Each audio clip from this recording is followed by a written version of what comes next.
Assalamualaikum warahmatullahi wabarakatuh. Waalaikumsalam warahmatullahi wabarakatuh. Bertemu lagi dengan kelas 10 akuntansi 1, betul?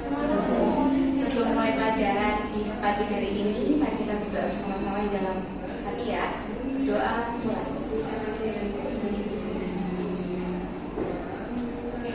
Tapi boleh tidak selesai berdoa selesai. Hari ini saya akan memberi materi, menyampaikan materi tentang cerpen. Sudah disampaikan? Sudah pernah disampaikan tentang cerpen? Belum?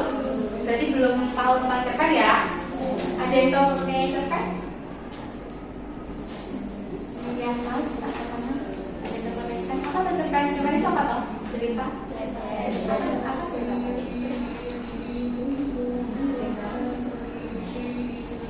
Jelaskan ya. Bisa dilihat ya. Cerpen adalah salah satu bentuk karya sastra prosa yang bersifat fiksi dan memiliki satu konflik dalam ceritanya. Nanti kalau saya cepetan bilang ya Mbak. Oke. Berbeda dengan novel maupun novel, cerpen memiliki isi yang lebih sedikit. Umumnya sebuah cerpen terdiri dari 1.600 hingga 10.000 kata di dalamnya. Karena keterbatasan tersebut, cerpen akan lebih fokus pada satu alur atau plot, karakter utama dan beberapa karakter tambahan jika diperlukan, serta penyelesaian masalah yang ringkas dan efektif. Ada yang bingung tentang mengenai cerpen? Jadi cerpen itu berbeda dengan novel ya Mbak ya. Kalau cerpen itu terdiri dari 1.600 hingga 10.000 kata di dalamnya, jadi lebih sedikit. Kalau novel kan biasanya banyak ya, kalau cerpen lebih sedikit.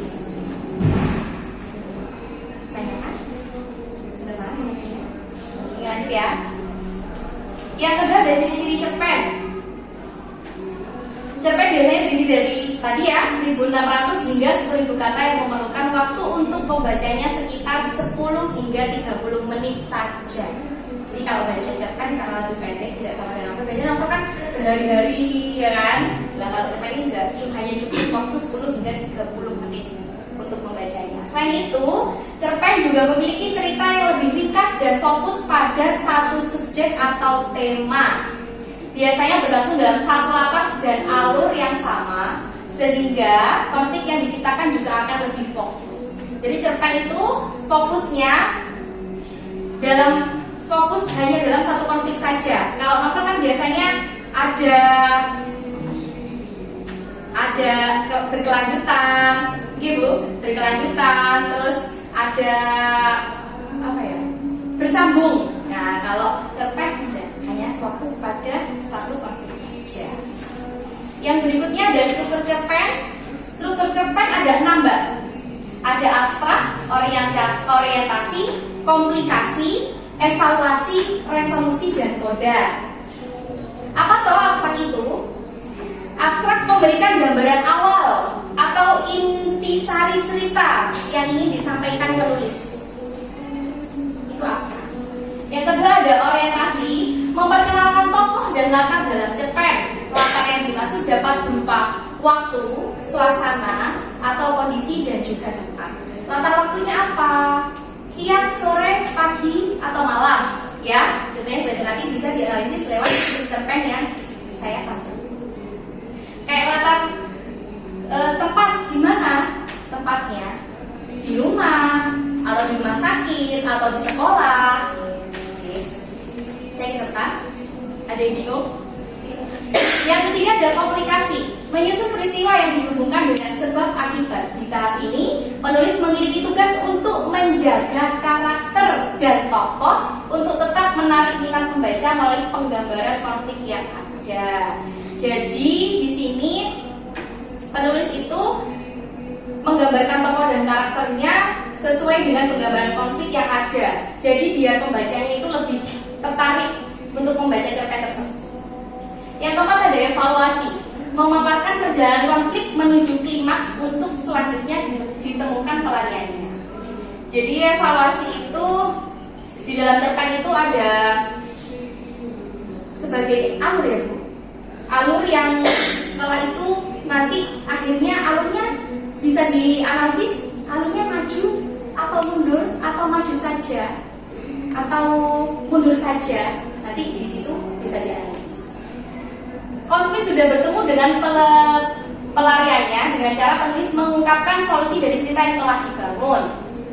Bagian akhir, untuk penulis mengungkapkan nilai-nilai atau pesan yang ingin disampaikan pada cerpennya.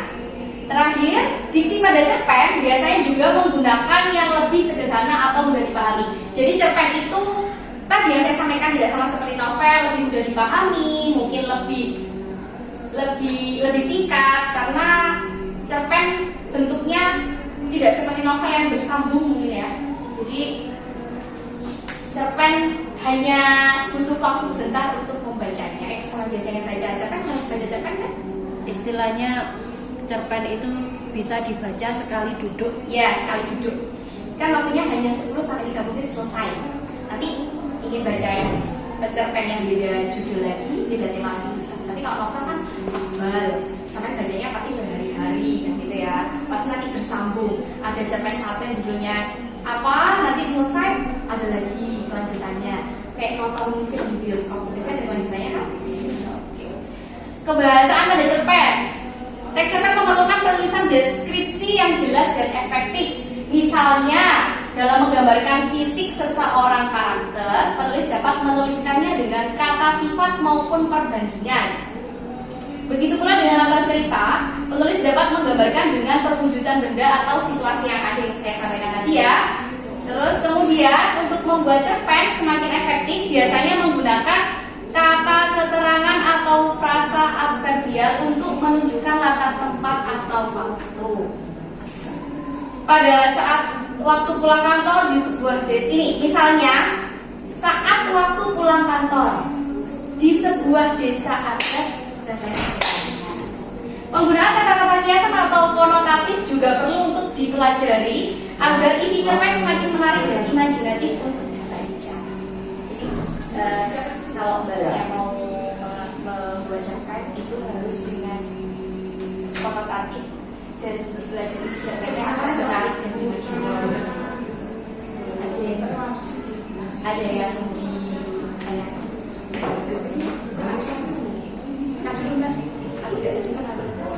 ini ada unsur intrinsik cerpen. Ada yang tahu unsur intrinsiknya cerpen? Nanti yang akan dianalisis sama mbak-mbak ini. Unsur intrinsik cerpen ada tema. Yang pertama ada tema. Tema bersifat lebih umum untuk menandakan cerita yang ingin diangkat. Contohnya persahabatan, yang dibilang Bumi tadi kisah cinta, SMA, SMK deh ya, SMK, perjuangan seorang ibu dan lain sebagainya. Tema, paham ya? Tema di dalam cerpen. Yang dua latar, yang tadi saya sampaikan, latar terbagi menjadi 3 jenis mbak. Yang pertama adalah latar suasana, latar tempat, dan latar waktu. Paham ya? Yang keempat ada alur atau plot. Yang tadi saya sampaikan ada alur maju, kemudian flashback mundur atau maju saja atau mundur saja. Jalan dari sebuah cerita alur dibedakan menjadi beberapa jenis ya, alur maju, mundur, dan campuran. Yang keempat ada tokoh. Di dalam cerpen itu ada tokoh, karakter yang diciptakan penulis dengan sudah diberikan watak, penempatan dan dunianya sendiri. Jadi setiap tokoh yang ada di dalam cerpen itu sudah ada wataknya sendiri, protagonis, antagonis, tripagonis seperti itu ya. Yang kelima ini, mari kita belajar bersama sudut pandang ya. Sudut pandang ada sudut pandang orang pertama, sudut pandang orang ketiga, dan sudut pandang orang ketiga serta lain. Sudut pandang pertama itu apa toh? Mohon koreksinya ibu kalau salah. Sudut pandang yang digunakan pengarang untuk menampilkan tokoh dalam ceritanya dengan menggunakan orang pertama, seperti aku, saya, beta. Jadi ketika seorang penulis cerpen menyampaikan ceritanya lewat satu tokoh pertama, saya, menggambarkan saya, aku, itu sebenarnya cerita dari pengarang cerpen itu sendiri, tapi dia menyampaikannya lewat orang pertama, gitu.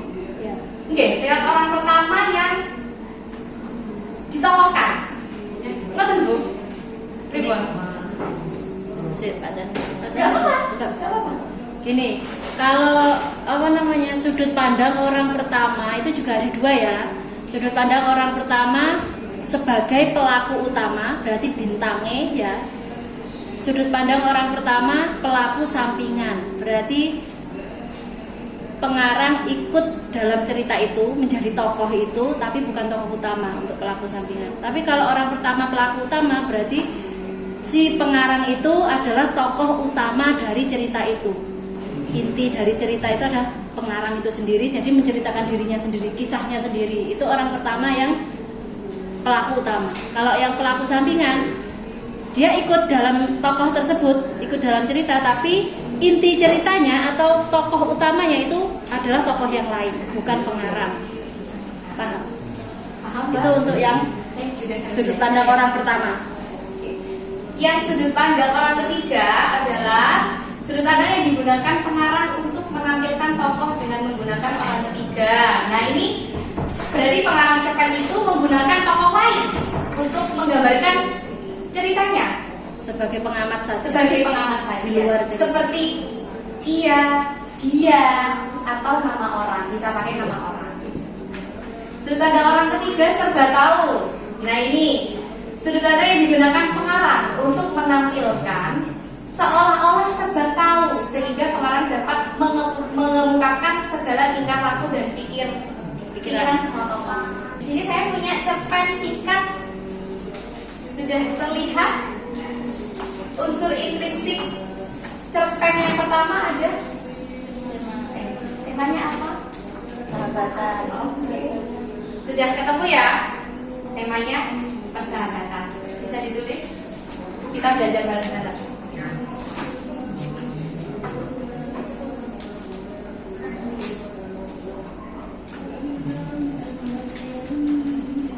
Bisa dibaca dulu cerpen yang ada di depan. Untuk menentukan latar, ada latar waktu, suasana, dan tempat. Silakan Mbak-mbak menganalisis latar yang ada pada paragraf yang ada pada slide ini, cerpen yang ada pada slide ini. Oke, silakan dibaca.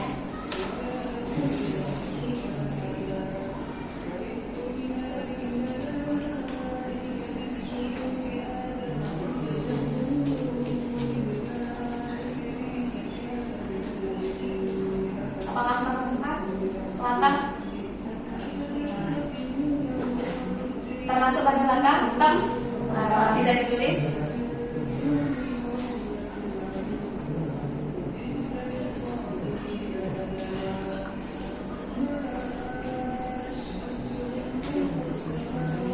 Ada rumah.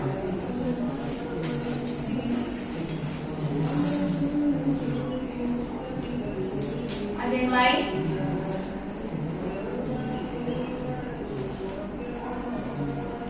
Ada yang lain? Malam. Termasuk latar tentu. Ada lagi yang menemukan?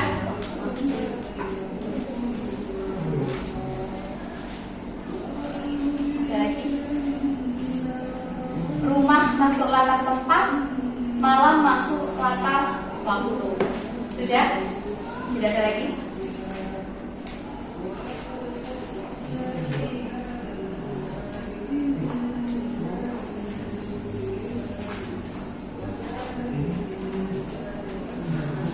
Slide yang kedua, ada yang menemukan?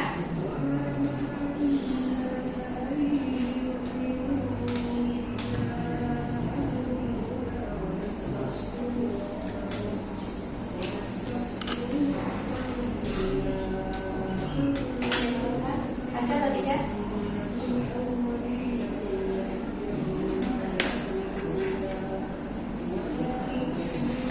Perpustakaan ini termasuk latar apa? PlayStation masuk apa? Enggak dong. Buatan gitu. PlayStation tidak masuk latar. Ini perpustakaan.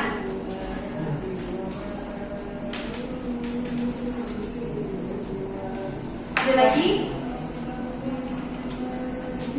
Ada yang menemukan saya perpustakaan? Slide kedua.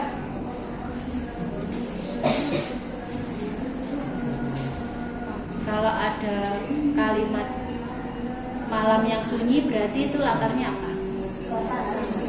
Malam yang sunyi. Malam yang sunyi masuk latar Waktu dan suasana. Waktunya malam, suasananya sunyi. Tadi pagi. Waktu. Kalau ditambahin tadi pagi yang cerah berarti waktu suasananya cerah. Kalau tadi pagi saja yang masuk itu. Ya. Pagi saja. Pagi Jadi saja ada masuk. suasana itu ada dua loh ya, suasana dari tempatnya dan suasana tokohnya. Suasana tokoh termasuk senang, gembira, sedih, nangis. Nah, itu suasana tokoh. Nah itu yang lebih Itu lagi juga yang masuk masuk. masuk juga. Tapi kalau yang ini, yang alur apa tuh? Latar ini, yang 3 itu ya.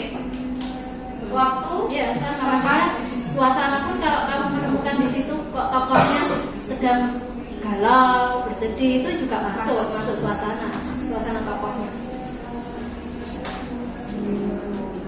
Pagi itu aku merasa bahagia. Nah, itu berarti suasana tokoh. Bahagia suasana. mana Mbak? Ya, rumah kami dekat ya, rumah dan sekolah.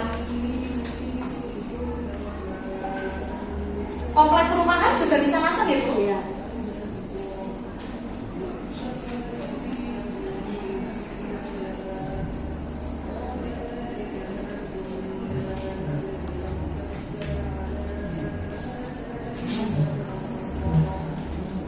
Rumah ada banyak di sini ya, Ren? Sudah? Ada lagi? Ada? Ada lagi? Ketakutan itu masuk pada ketakutan itu suasana Suasana tokohnya bisa ditulis suasana Bisa. tokoh Suasana tokoh. suasana tokoh Ya, suasana tokohnya takut.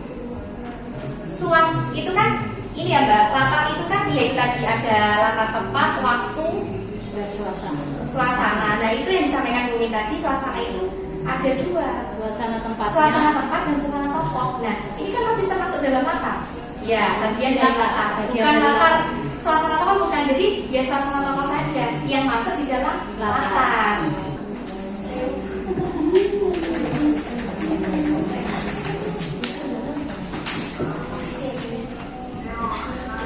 Yang tadi yang pertama ada apa? Tema sudah ya? Enggak bingung ya? Yang kedua ada? Jadi Mbak, latarnya ini, latar dalam unsur instruksi cerpen ini tadi ada apa? Latar, tempat, waktu, dan suasana. Seperti yang disampaikan oleh dosen pembimbing saya, Bu Mimin yang ada di belakang, latar suasana itu ada 2 yang masih termasuk cabang aja. masuk dalam latar ini. Di cabang aja. Suasana set-set. Nah. Ada suasana tokoh, ada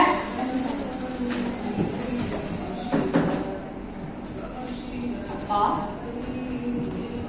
dan ada suasana apa tadi satunya?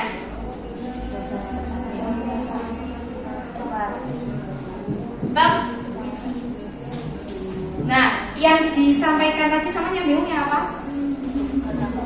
Ketakutan. Ketakutan tuh masuk dalam apa? Kita analisis ya.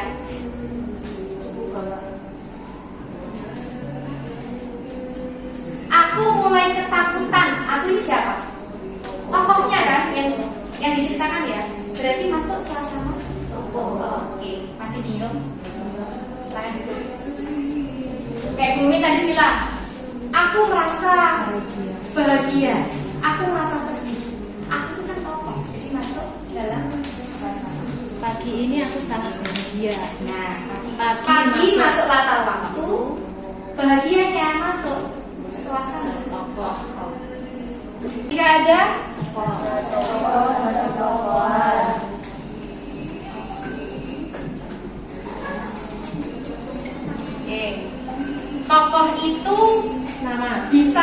digambarkan dengan nama ya.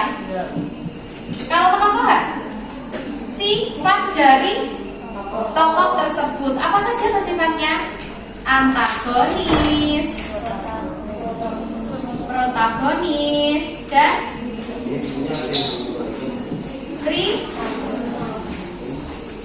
apa antagonis itu? Protagonis, tritagonis,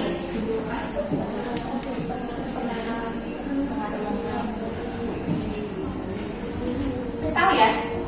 Oke, kita analisis lagi. Mulai awal ya.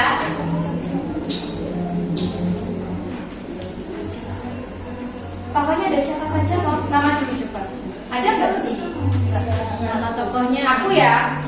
aku. Berarti kita masuk ke penokohan. Gitu. Tokohnya dulu siapa saja? Tokohnya berarti kan nama. Di sini memakai aku, dia. Oh, ada tadi. Ada Bang John tadi. Bang John tadi. Sahabat-sahabatnya siapa saja? Coba baca dulu, baca dulu. Coba baca dulu di sana teman. Ya, Benny. Berarti Mbak, yang nomor 3 itu sama nulis tokoh. Tokoh sama dengan kan beda ya, tokoh sama penokohan. Terus dulu ini dicari tokohnya dulu. Tokohnya dulu siapa saja? Tokohnya Plus dulu nama-namanya. sama tokoh aku sifatnya bagaimana? Ya, baru penokohannya. Ya, maksudnya sifatnya kan masuk penokohan.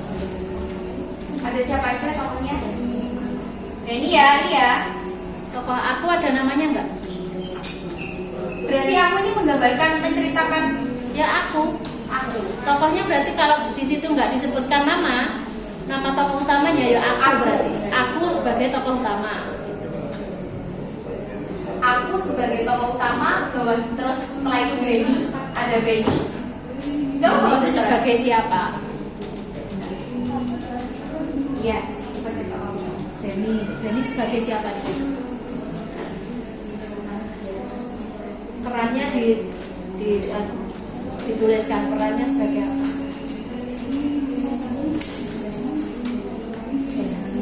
Benny, jadi sebagai apa di sini? Sahabatnya tokoh utama.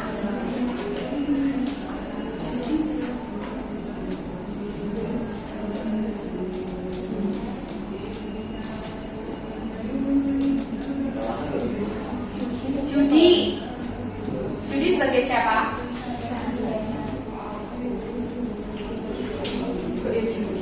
Siapa? Judi. Judy ya. Bisa ada 2 ya. Ada lagi?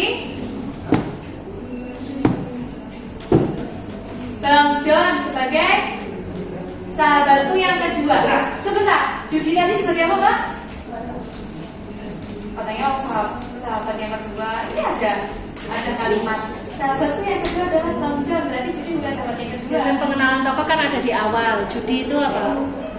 Aku. Bentar. Ini kan yang bilang Judy ya. Benny, katanya mau cari referensi tugas ininya, mau baca komik. Ini aku menemukan buku di sebelah. Mau pinjam atau tidak? Ya, asal kita kerjakan malam ini. Setelah itu bebas tugas PlayStation. Jelas Judy dengan adanya Rings. Awal-awal nggak ada pengenalan tokoh. Tidak ada. Berarti ini Benny sebagai pemeran utama, tokoh utama. Iya, Benny itu nama aku. Iya. Aku itu Benny. Benny nama aku. Terus yang bilang Judy ini, bilang ke Benny ini Judy ya. Iya. Berarti yang tokoh utamanya itu Benny. Tokoh aku berarti gak dalam kurung Benny sebagai tokoh utama. Jadi sebagai tokoh utamanya yang aku itu Benny itu Mbak ya. Sini. Nah ini Benny. Ini Benny. Kan aku sebagai tokoh utama sini Benny. Bukan ya. Oke. Terus yang Judy ini, kok di sini kok ada kalimat sahabatku yang kedua, dan Judy ini siapa? Sahabat utama. Kok bingung?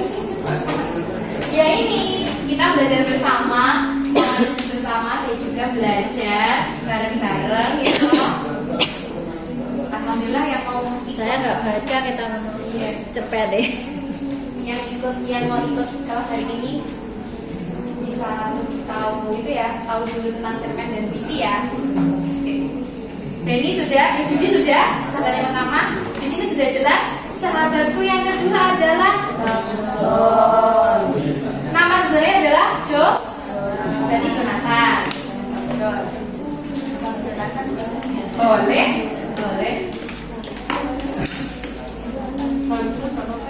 Nggak apa-apa. Bang John sebagai sahabat kedua.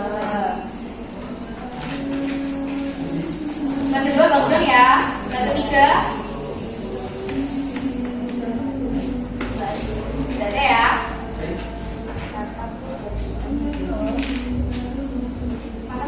Oh ini.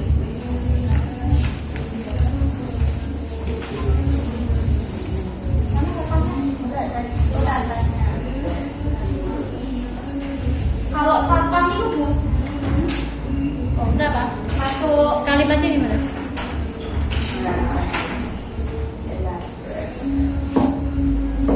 yang saya berapa tadi? Yang kedua, Kalau satpam ikut berdialog, masukkan saja. enggak ya kayaknya. Satpamnya tadi ya.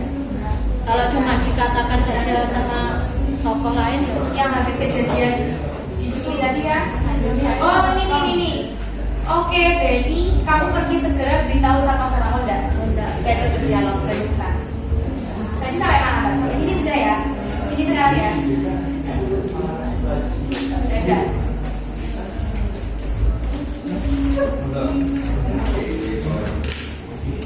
Tadi aja saya sebentar.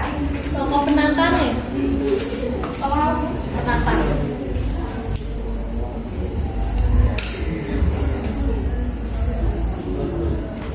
Tokoh yang menantang tokoh utama. Tokoh penantang.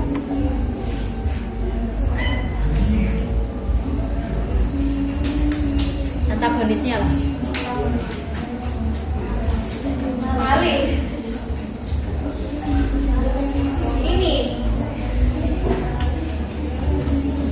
Ini ya.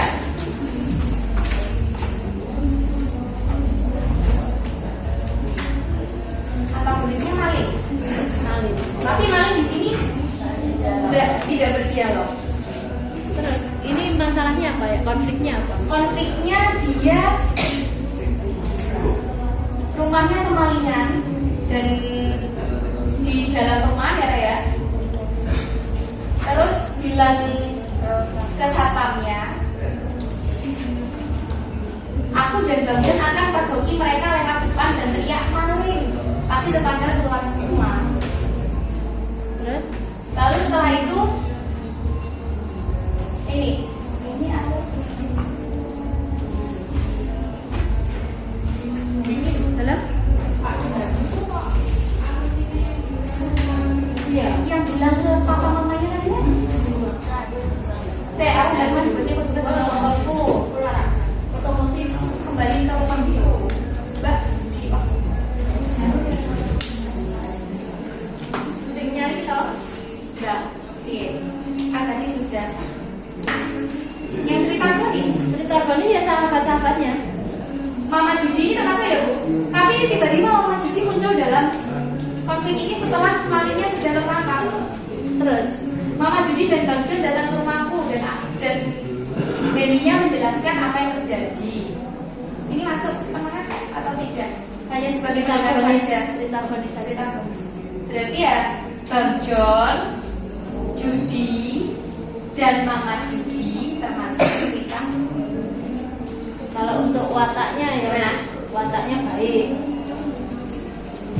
Yang baik, yang protagonis. Iya itu baik. Protagonisnya watak yang baik. Kalau satpamnya enggak, karena tidak ikut berdialog ya Bu. Nggak ada, cuma Nggak ada. kan nggak ada tuh percakapan Nggak ada. setelah dikasih tahu apa? Tolong Kak bilang sama satpam itu kan Iya. nggak ada dialog tau? Nggak usah. Hanya Benny kamu segera beritahu Iya. satpam sekarang. Nggak sampai penangkapan maling. Satpam langsung dalam polisi akibat penilaian ini. Jangan kita Kita berhasil, palingnya nggak kabur, hanya berhasil menggagalkan mereka. Siapa polisi? Ini satpamnya yang bilang. Oh ya, itu berarti ada satu. Terlihat juga tangan Judi yang luka seperti kena pukul. Satpam langsung tutup polisi yang mereka sudah. Ini yang bilang siapa? Jangan khawatir kita. Ini yang bilang siapa? Bang John. Oh iya Bang John, bukan satpam. Jawab Bang John dengan tenang dan pedenya. Berarti satpam sudah. Slide. Tadi sudah belum sampai setelah ini ya. Ini singkat cerita apa mau ganti?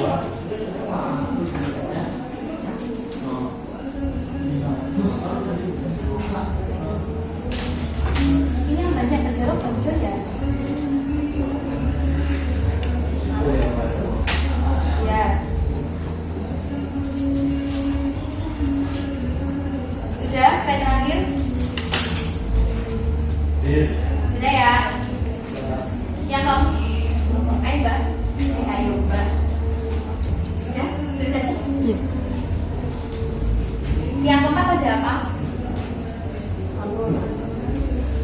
Alur atau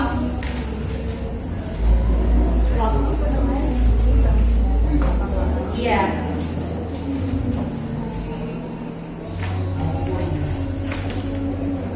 Alur atau plot. Alurnya tadi ada apa aja? Maju, mundur, dan campur.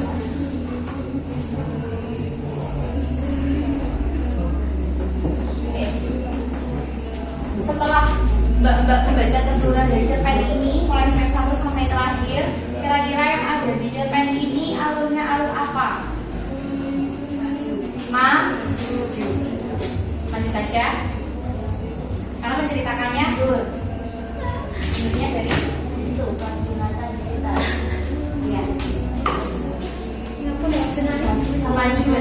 Alur dari cerpen persahabatan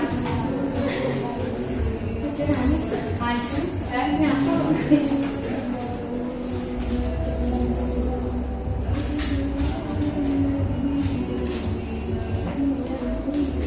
Setelah alur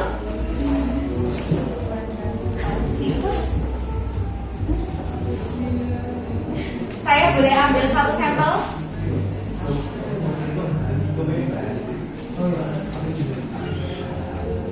Tadi berarti sudah ditulis semua ya. Temanya cerpen ini sudah jelas. Latar tempatnya tadi ada rumah, perpustakaan, sekolah, komplek perumahan, gapura dan sama-sama ya. Latar waktunya ada malam, pagi, 4 hari, 4 menit. Suasana tokohnya ketakutan, sesak, panik, tertawa, malu. Sama apa? Menangis, ya sama. Tokohnya ada siapa aja? Aku sebagai tokoh utama. Judi, Bang Jonathan, penokohannya Dani, Judi dan Bang Jonathan termasuk penokohan. Malin, yang dari Kagonis, dan Mama. Kalau dari cerpen persahabatan, sudut pandangnya berarti sudut pandang orang pertama. Aku Dani sebagai pelaku. Masih bingung. Tapi dari 11 mbak-mbak ini akan lebih tahu dulu alur cerpen ya. Saya tutup ya kalau memang sudah nggak bingung ya.